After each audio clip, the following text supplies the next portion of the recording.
Today our text is Job chapter 6. And because of the length of this chapter and many chapters, we're not going to read it all at the beginning, but rather we'll be preaching the text pretty much sequentially. And so we'll read parts of it as we work our way through it.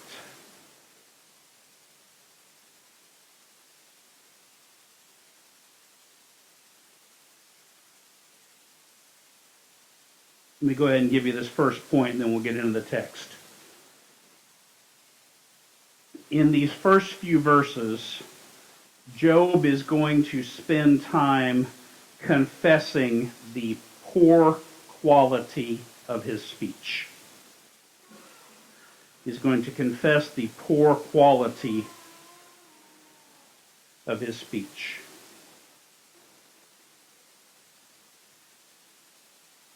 Look with me at verse 1 and following. Then Job answered. So remember, friends, these dialogues are happening between Job and his friends. Eliphaz has just spoken, and now Job is responding. And that's something you're going to want to keep in mind as we do this work, is sometimes they are not just going to be saying these ideas just in a vacuum. They may well be saying something in response to something that was said before. There's going to end up being some layering happening as we read the book of Job, as this ongoing conversation happens. So Job answered Eliphaz and said,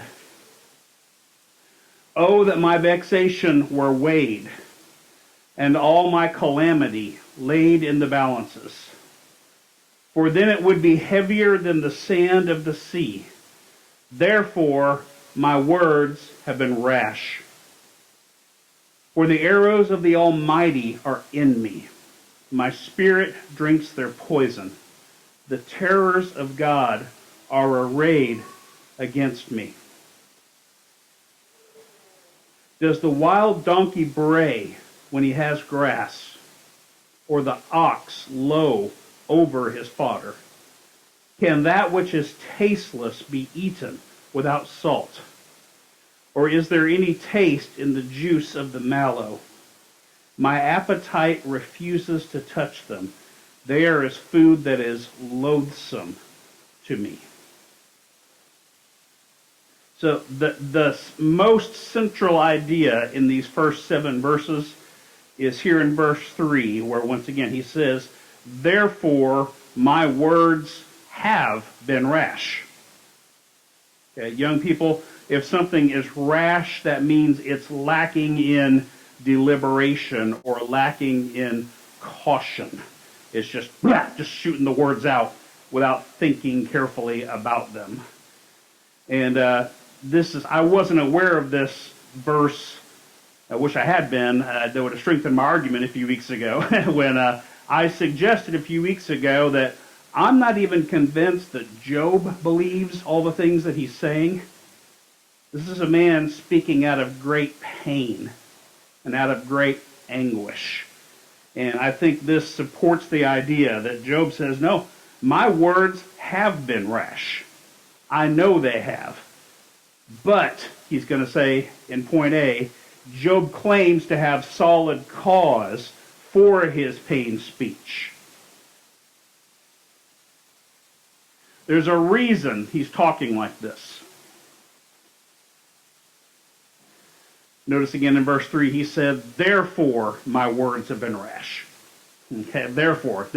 My words have been rash for some reasons that he's going to show us in this paragraph. First of all, notice he starts verse 2 with, "Oh, that my vexation were weighed." Oh, that. That phrase means a more modern equivalent would be something like, "if only." Okay? It is my great desire. It is my great wish. He's going to open verse 8 in the same way in the next section of the reading. "Oh, that my vexation were weighed, and all my calamity laid in the balances." Now, in his use of the word vexation, I take him to be responding to something Eliphaz said last chapter. Chapter 5, verse 2, Eliphaz says, surely vexation kills the fool, and jealousy slays the simple. We mentioned that Eliphaz is probably indirectly talking about Job. He's saying some true statements, but he means to swerve at Job as he's saying these things that are generally true. So in other words, Job is probably the particular fool that Eliphaz has in mind in 5:2. Surely vexation kills the fool. Now, this is a word we don't use as much either. Vexation. Vexation, first of all, is the state or quality of being vexed. Oh, okay, close it right up. But to vex is to bring trouble, or to bring distress, or to bring agitation to. Okay. Maybe an easy and obvious metaphor is what every brother does to every sister in every family in the world. Okay? Brothers like to vex their sisters because the sisters receive the vexing. Okay? Why do they provoke them? Because they are provocable. A vexed situation is a situation that is difficult and often frustrating to understand or frustrating to deal with. That is what Job is saying. I take him to be saying, responding to what Eliphaz said in 5:2, surely vexation kills the fool. I take Job to be saying, yeah, let's talk about vexation. I got some. I have got bucket loads of vexation. In fact, he says, I wish that there was a way to measure how many units of vexation I am carrying right now. Oh, he says in verse 2, that my vexation were weighed, and all my calamity laid in the balances, meaning a scale that you use to weigh how much something weighs. For then it would be heavier than the sand of the sea. Yes, I have a lot of vexation, Job is saying. It would be heavier than the sand in the sea.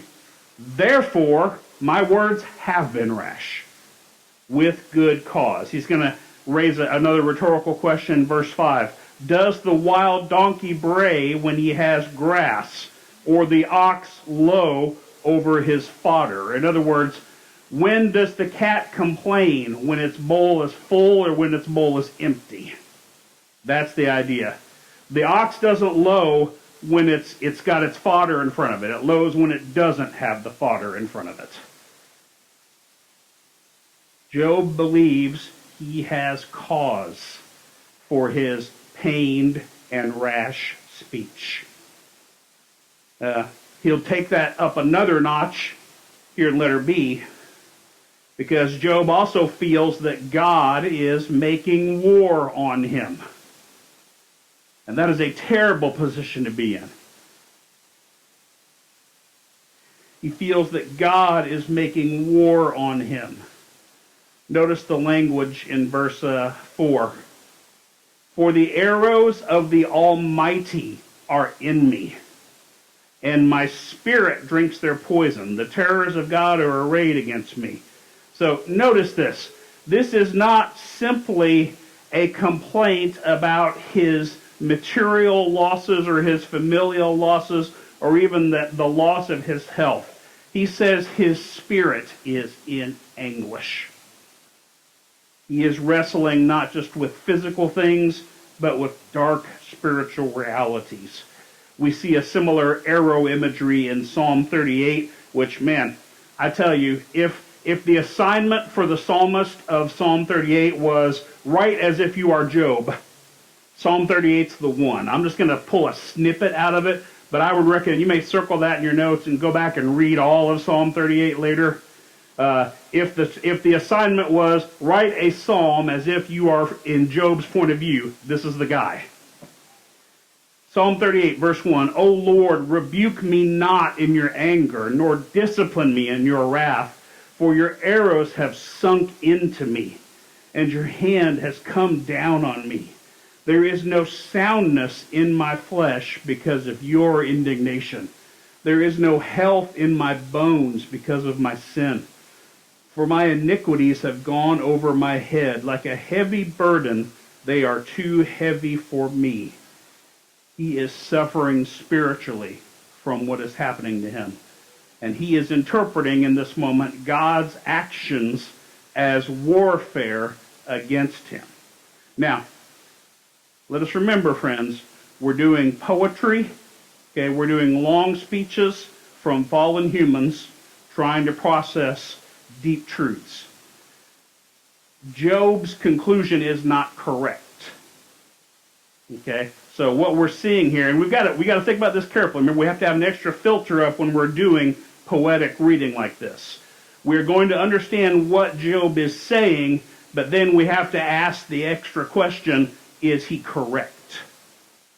And he's not really correct here, but you can certainly see why he comes to that conclusion based on the available information he has. We also see in this paragraph that, letter C, Job struggles to accept his circumstances.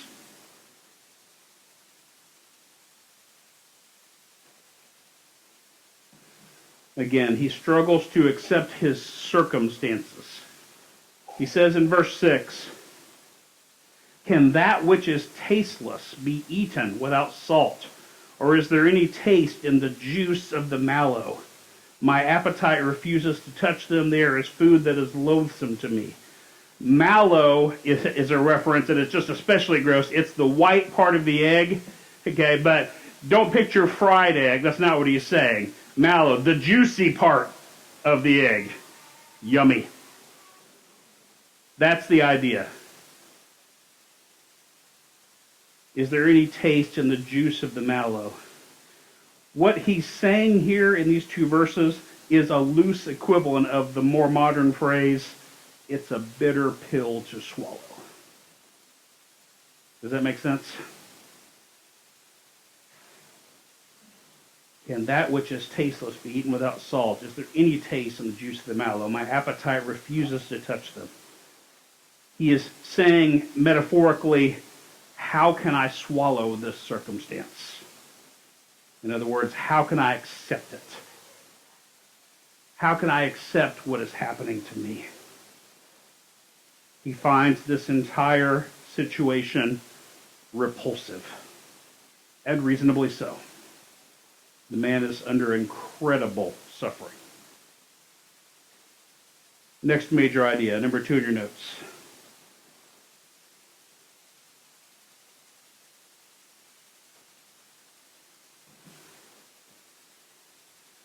I'm identifying the most central idea of this next paragraph, verses 8 to 13. Job wishes that God would finish him off.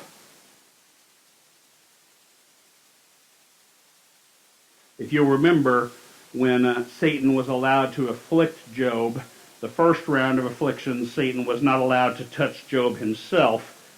In the second round of affliction, God said Satan may touch Job, but he must spare his life. And Job's response now is something like, must we spare his life? Must we? Verse 8, oh, that, again, I wish it could be so. Oh, that I might have my request, that God would fulfill my hope, that it would please God to crush me, that he would let loose his hand and cut me off. This would be my comfort. I would even exult in pain and sparing, for I have not denied the words of the Holy One. What is my strength, he asks, that I should wait? And what is my end, that I should be patient? Is my strength the strength of stones, or is my flesh bronze? Have I any help in me when resource is driven from me?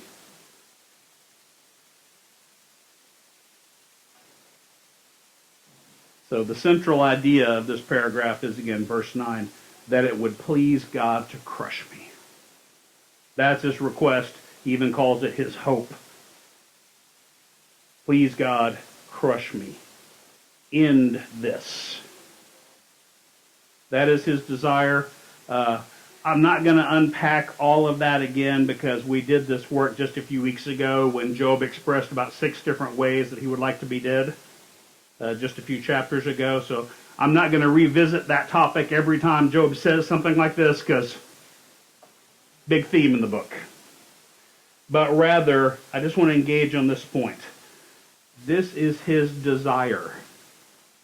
Whether or not it's right, it's reasonable. Okay? You can understand why he would want that. You can understand why that's on his heart. But let me be clear, not all desires are good. Not all desires are good. In fact, your desires are often the seat of sin. That's what the Bible itself will tell us about our desires. James will say in James chapter 1, let no one say when he's tempted, I'm being tempted by God. For God cannot be tempted with evil, and he himself tempts no one. But, he says, here's the blueprint, each person is tempted when he is lured and enticed by what? His own desire. His own desire.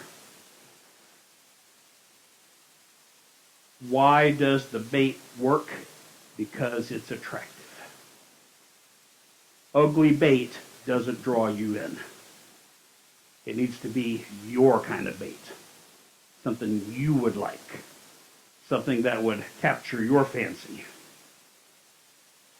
Each person is tempted when he is lured and enticed by his own desire. Then desire, when it is conceived, gives birth to sin. And sin, when it is fully grown, brings forth death. So, Job is, you might say, reasonably struggling with an unreasonable or inappropriate desire. And again, that's the nuance that we're doing in this book often.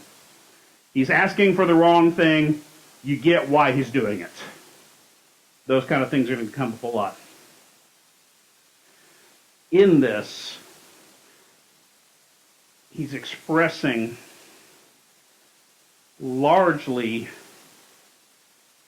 a lack of hope. The only time he mentions hope in this paragraph is that it would please God to crush me.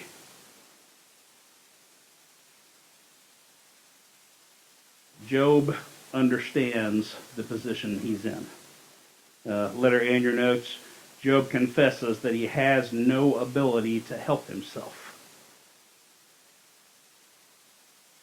Again, he has no ability to help himself. Look how he talks about this. Verse 11. What is my strength that I should wait? And what is my end that I should be patient? So I take him to be asking something like this. What is my strength? Meaning, do I even have the strength to hang on? You know, what is my strength that I should wait? Can I wait? Is it even possible? Do I have the fuel in the tank to hang on? And to what end? Why should I seek to endure? More days like this? More days like this? Is this why I want to hang on? Then I'll ask in verse 12, is my strength the strength of stones? Or is my flesh bronze? Now, I think this, the one metaphor will make more sense to you than the other one, but if you put yourself in Job's position, remember the question we ask is, what does it say? What did it mean? Meaning, what did the original author mean to be saying to the original audience? This is likely happening in the Bronze Age. Okay? For a modern reader, we'd say, why didn't he say steel? Okay, why didn't he say titanium? Okay, why didn't he say, if you're a Marvel Comics reader, adamantium, or something like that? Why not? Well, because he's in the Bronze Age. And in his time period, stone and bronze are about as tough materials as humans know about. Is my strength the strength of stones? Or is my flesh bronze? These are probably the hardest materials he's aware of. And this is a confession of weakness and need, because the implied answer is no. Am I as strong as stone? No. Am I as tough as bronze? Still no. Again, a more modern way of saying this might be something like this. I'm not Superman. And only someone built like that could maintain in the circumstance I'm in. Perhaps a man who did have the strength of stone could maintain, but that ain't me. That is his confession. He will go on to say in verse 13, have I any help in me when resource is driven from me? He's lost everything. This is a man who has lost all of his children, all of his hope for a future descendancy. He's lost all of his great resources. He was once an incredibly wealthy man. He's lost all that. He has lost every bit of his health. I take him to be barely hanging on to life. Because here's what I'm sure of. I'm speculating here, but I think this is a reasonable speculation. When God said, you may not kill him, I don't think Satan said, oh, okay, I'll just give him a 6 out of 10 disease then. I bet that's not what happened. I bet Satan, whatever Satan afflicted him with, was 9.9 out of 10. 39 lashes because 40 would kill you. That kind of an idea. Have I any help in me? Again, rhetorical question. The implied answer is no. He has no resources whatsoever. Job has been brought to the end of himself. Now, church family, let's not be mistaken about this. This is a great grace. To be brought to the end of yourself is a great, gracious work of God. It's how you came to Christ in the first place. Paul will describe this scenario in 2 Corinthians chapter 12, verse 7 and following. He says, to keep me from becoming conceited because of the surpassing greatness of the revelations, a thorn was given me in the flesh, a messenger of Satan to harass me, to keep me from becoming conceited. 3 times I pleaded with the Lord about this, that it should leave me. But he, God, said to me, my grace is sufficient for you, for my power is made perfect in weakness. Therefore, the apostle says, I will boast all the more gladly of my weaknesses, so that the power of Christ may rest upon me. For the sake of Christ, then, I am content with weaknesses, insults, hardships, persecutions, and calamities. For when I am weak, then I am strong. I repeat the very difficult to sell idea that it is a great grace for God to bring you to the end of yourself. Now we can get into some realities. A man like Job, now fortunately this didn't seem to be his problem, but a man who enjoyed the prosperity and success of a Job can often live a very deluded life. That he's got it, it's all under control, nothing bad's ever going to happen to him, he's living his best life. But Job has been spared that delusion at this point. A human who's been brought to this point is ready to hear from God well. And I would submit, I just gave you the spoiler for the end of the book. Right there. Job will know God much better than he ever has. By his own testimony, he will say that at the end of this book. He will know God so much better, but this was the process. Job confesses his great need. He has no ability to help himself. He and we can say, that if we are to be sustained, it must be the Lord who does it. Letter B. Interestingly, Job does mention a comfort here. Unfortunately, this comfort is going to be the point of dispute for the next 30 chapters. Job's one comfort is that he has not broken faith with God. He has not broken faith with God. He says in verse 10, "This would be my comfort. I would even exult in pain, unsparing, for I have not denied the words of the Holy One." This is a place he finds comfort. Maybe you might say this is the one thing that's helping him hold it together, is he has not turned on God. He has not broken faith. He has not denied God's word. Now, sadly, this is exactly the point at which his friends are attacking him. The one thing he calls comfort is the exact point of conflict. It is going to be the center of the debate for all these coming chapters.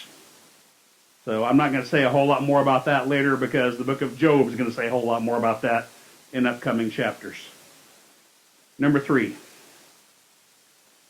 Job accuses his friends of being hostile and unhelpful.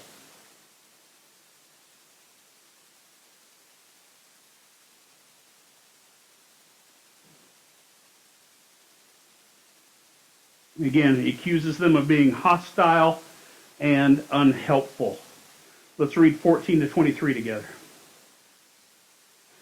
Job says, "He who withholds kindness from a friend forsakes the fear of the Almighty." Now, depending on what translation of the scriptures you have, that might be laid out a slightly different way, but I think the ESV rendering is the best way to do this in light of the rest of the paragraph. "He who withholds kindness from a friend forsakes the fear of the Almighty.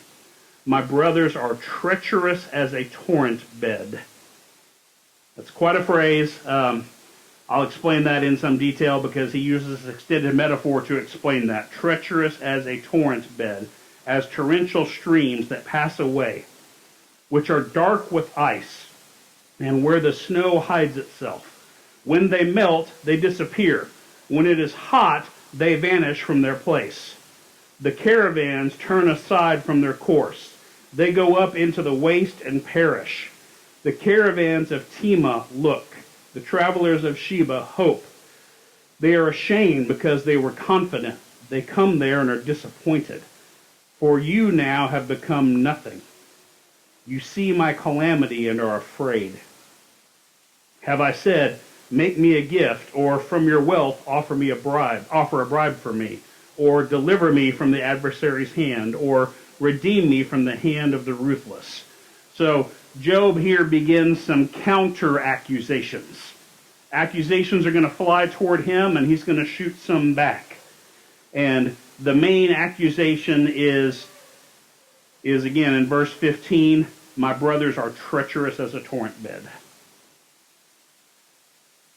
In other words, they are empty of help.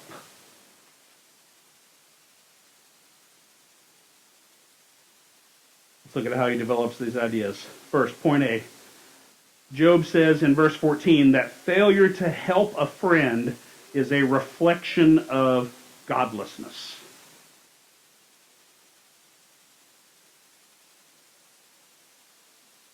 Failure to help a friend is a reflection of godlessness. Again, verse 14. Now this sentence is awesome. It holds up great. It could stand in Proverbs by itself. This is a good sentence. "He who withholds kindness from a friend forsakes the fear of the Almighty." We know this for people who've been swimming in the deep waters of Romans recently, we remember things like Romans 12, verse 15. Instructions for the church like this: "Rejoice with those who rejoice. Weep with those who weep. Live in harmony with one another."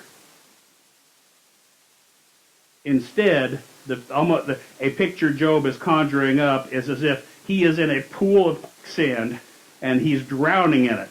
His friends are on solid ground, okay, which you can't jump in the quicksand to rescue the guy in the quicksand. That's no good. Okay, you stay on the solid ground.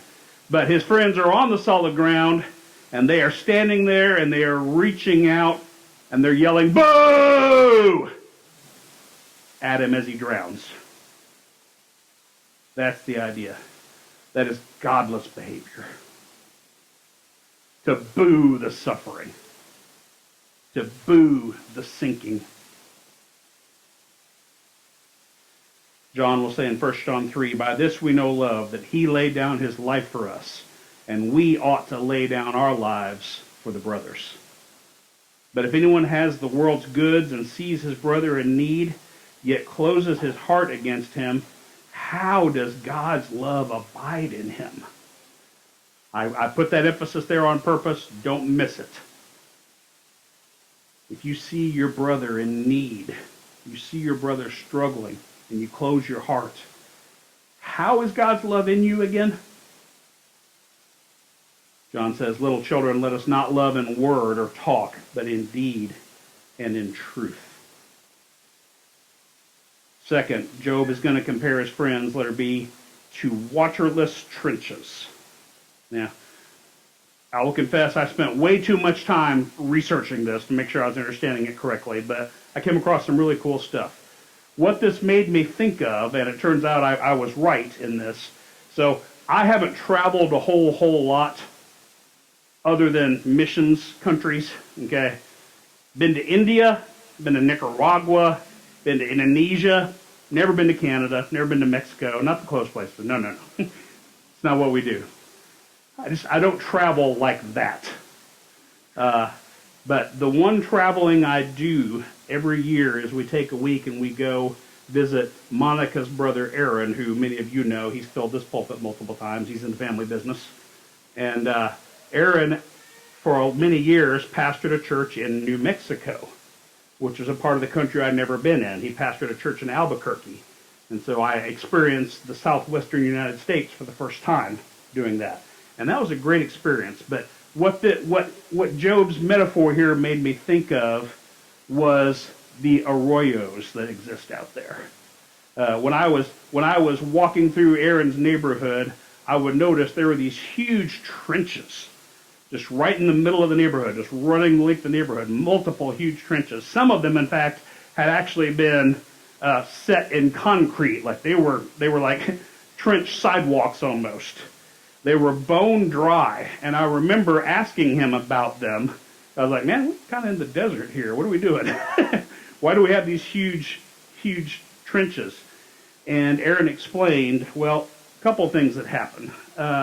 First of all, it doesn't rain much, but boy, when it does, okay, and also, Albuquerque is right at the base of the Rocky Mountains. It's right where the Rocky Mountains come to an end. And what happens is, most of the year, those trenches are absolutely dry. But then suddenly, one day, they're not. Okay? There is cataclysmic downpour, so much so that it would wipe everything away, if not for those arroyos. Some of them are man-made. Most of them are just natural trenches that the water, you've seen water ruin your gravel driveway. You know how this works. Water just cuts through stuff. And many of them are just natural trenches that the humans just went back and reinforced. Also, water runoff from the mountains when the snow melts. We go from no water to all the water in the world. So that's a thing that exists in the southwestern United States. In my Googling and watch too many videos of this, okay, you want to have a good afternoon, spend your afternoon searching for arroyo flash flood on YouTube. Okay, you will watch a guy standing next to a dry trench, and then suddenly you hear a noise and whoosh, and there's just a raging river there where there wasn't 10 seconds ago. Incredible. This is also a phenomenon that exists in the Middle East. In the Middle East, they're called wadis, but it's the same thing. It's the exact same thing. So look how Job describes verse 15. "My brothers are treacherous as a torrent bed, as torrential streams that pass away." So you see that? You'd think he was going to say as torrential streams which rush by, but no. torrential streams, but then they're gone, which are dark with ice, where the snow hides itself, but when they melt, they disappear. So again, he's getting snow runoff from mountains that cuts its way down into the foothills and into the deserts. When they melt, they disappear. When it's hot, they vanish from their place. The caravans turn aside from their course. They go up into the waste and perish. So the caravans see these trenches. They're traveling a long way there without water. They say, oh, there's a trench over there. Let's see if there's any water in there. And most of the time, nope. Looks like there should be. And at one point, boy, there sure was. But not now. Not at the critical moment. Do you see the case he's building against his brothers? Sometimes full of water, but not now. Not when it's needed. He goes on to say in verse 19, the caravans of Tema look, the travelers of Sheba hope. I take him to be at least loosely jabbing at Eliphaz, that chapter 2 identifies as Eliphaz the Temanite, and Bildad the Shuhite, who's the next speaker. A Shuhite is from Sheba. So I take him, there's not a lot there. I'm not going to build much of a case there, but I take him to be, he didn't pick these caravan travelers from nowhere. He picked from the place you're from, the place you're from, buddy. They're ashamed because they were confident. They come there and are disappointed. That's the idea. Travelers come to these trenches in hope, in desperate need, and they are let down because sometimes there's water, but not now at the crisis moment. That's his relationship with these friends. This is why we have biblical poetry, for images like that. Awesome. He could have just said, you let me down. Or have this multiverse, beautiful analogy showing exactly how, in great and painful detail. He's going to go on to say in verse 21, for you have now become nothing. And that's an interesting phrase. Not you were always nothing. You become nothing. You have now become nothing. You see my calamity and are afraid. Something about Job's calamity strikes fear in them. I suspect there's a lot here, and I began tunneling, but I think there's a massive gold mine under here that I didn't quite get to. So let me share one way of taking this that I think would probably hold up even after further study. And this is a thought that's come up more than once in conversations I've had this week about this text. These men are seeing this terrible thing happen to Job, and they need a box in their thinking to put that in. How do we process what we're seeing happen to this man who we thought was so godly? And perhaps what they're pondering is, what would keep that from happening to me? If it can happen to him, what would keep it from happening to me? And their conclusion is something like this. Job must be in terrible sin that I am not in. Therefore, I'm safer. So maybe what Job is suggesting, and I reserve the right to change this once I've thought about it a little more, but this is where I am right now on this. Maybe he's suggesting that some of their attacks on him are flowing from a place of fear inside themselves. They've seen cataclysm happen. They sure are glad it didn't happen to them. But now they've got to figure out what happened. And their solution seems to be, let's blame Job's character. Letter C. Job also makes clear that he hasn't asked for their help. Verse 22 and 23, he's going to make this clear. He hasn't asked anything of them. He certainly hasn't turned to them. He says, have I said, make me a gift? Or from your wealth, offer a bribe for me? Or deliver me from the adversary's hand? Or redeem me from the hand of the ruthless? He hasn't asked for help, which is good because they sure ain't giving it. It's a good thing he wasn't asking. Man, what if he'd wanted help?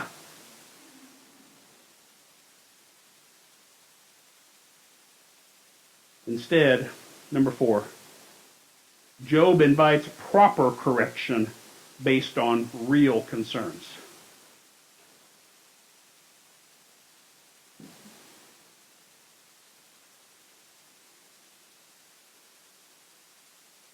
Interestingly, his line of defense in them is not, "How dare you accuse me? I am perfectly righteous. How dare you?" No. Here's what he says instead. Verse 24, "Teach me, and I will be silent. Make me understand how I've gone astray." How forceful, he says, are upright words. But what does reproof from you reprove?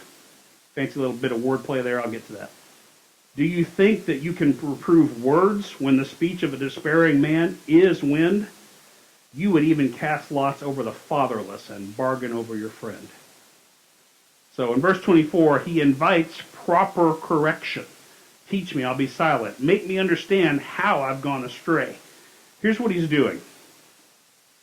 What he's pointing out is their accusation on him is only based on external deduction.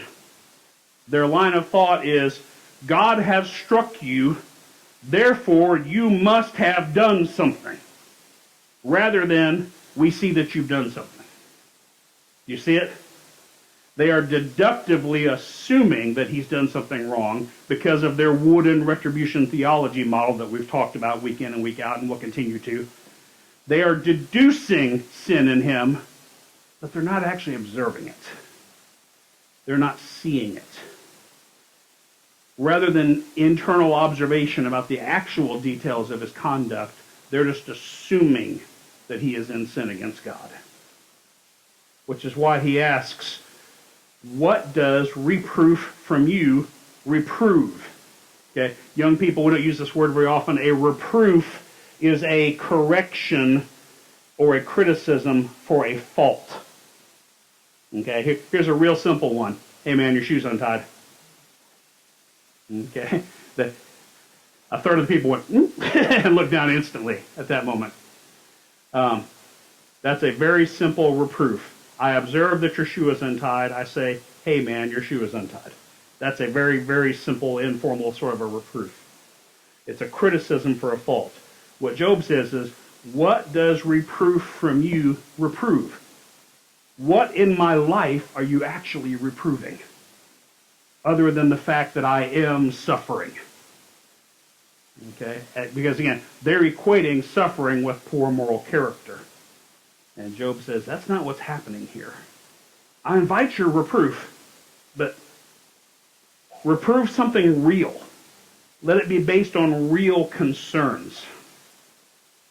He goes on to say in verse 26, do you think that you can reprove words when the speech of a despairing man is wind? I take him to be standing on what he's already said in verse 3 here. Is it your intention to reprove my words when I'm acknowledging that I'm speaking out of despair? I'm acknowledging that I'm speaking rashly. Okay? If that's all you got, man, I'm having the worst day of all worst days. I'm not thinking entirely clearly. I grant that. Things are coming out of my mouth. He grants that. But he's like, is that what you're going to reprove? I'm a despairing man. I know my speech is wind. And in fact, Bildad's going to grab that next chapter and say, not next chapter, chapter 8, next time the speaker changes. Bildad the Shuhite answered him and said, how long will you say these things, and the words of your mouth be a great wind? So Job says, I'm kind of talking garbage, and Bildad's response is, you are definitely talking garbage.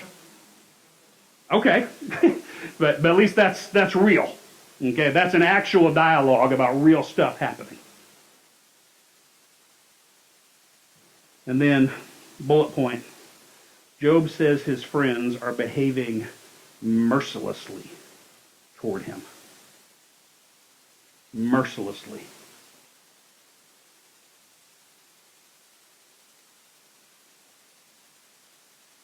Again, he is the man in quicksand, and they are the ones gathered around to boo him as he drowns. He says in verse 27, you would even cast lots over the fatherless.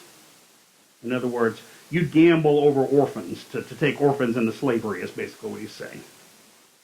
Okay? You see people who are in great disadvantage, and your response is, let's bet on them. Let's gamble over who can enslave these parentless children. You would even cast lots over the fatherless and bargain over your friend. Not a hypothetical. It's happening right now.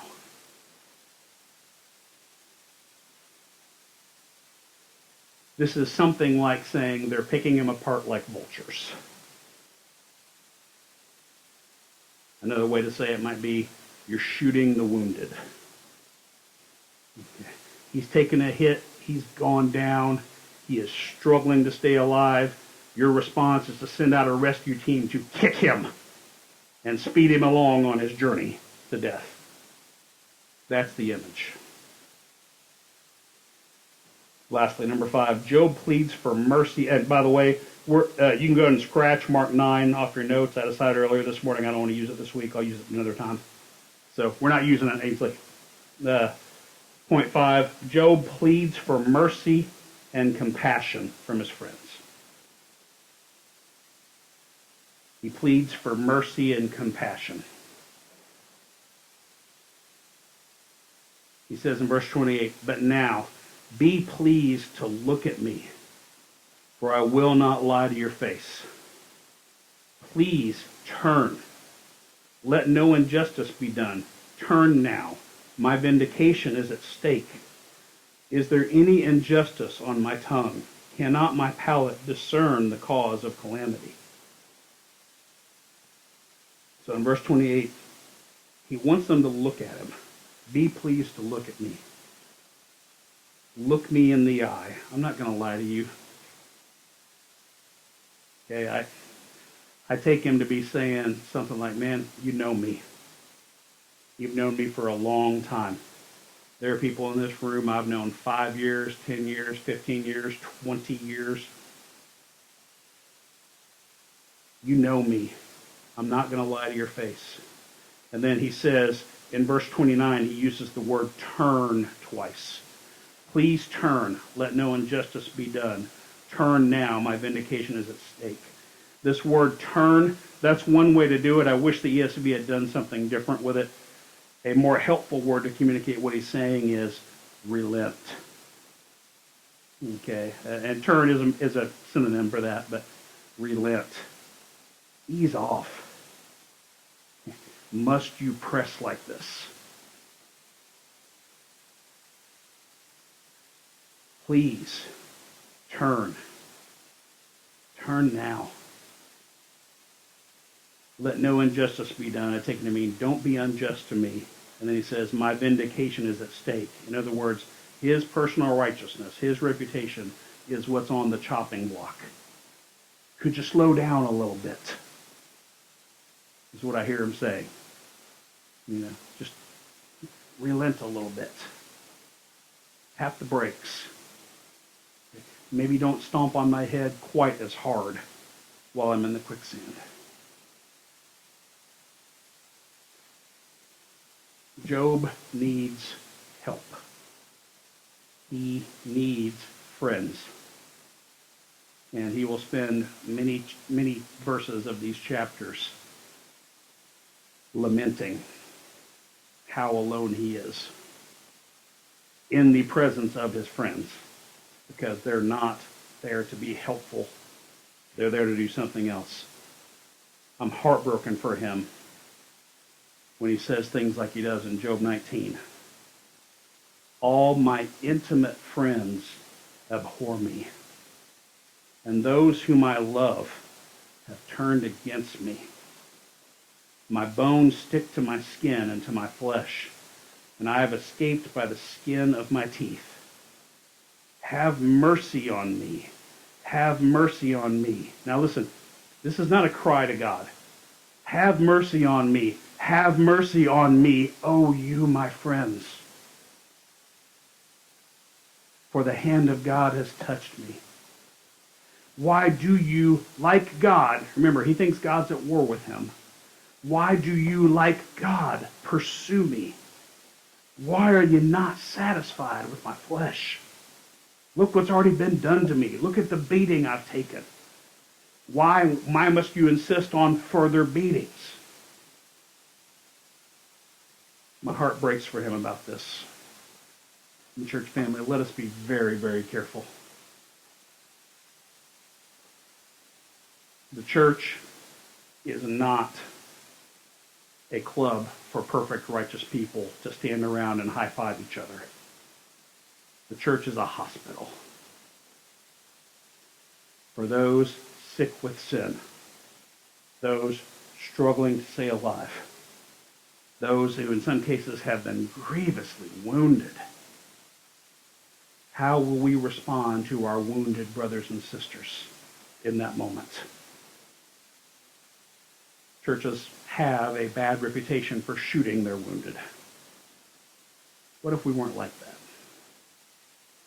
What if, when we saw a wounded brother, we came alongside him and supported him and helped him recover instead of booing, or at least quietly, silently in your head booing while you smile at him from across the sanctuary? That's just about worse.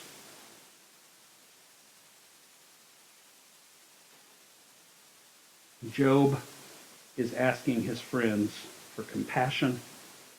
He's asking his friends for mercy. These are not unreasonable requests. Church family, let us care for each other like that. Let us love one another that way. Because your day is coming. Maybe the worst day of your life is behind you. Maybe it's still in front of you. I don't know. But I'd like to be there with you. And I sure want you there with me. In those moments, let us care deeply for one another like family does.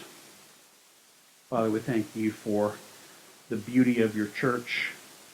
God, we pray for continued healing for the wounded. We pray for grace for the struggling. Oh, please, Lord, heal your people. Give us the grace to be agents of healing to each other.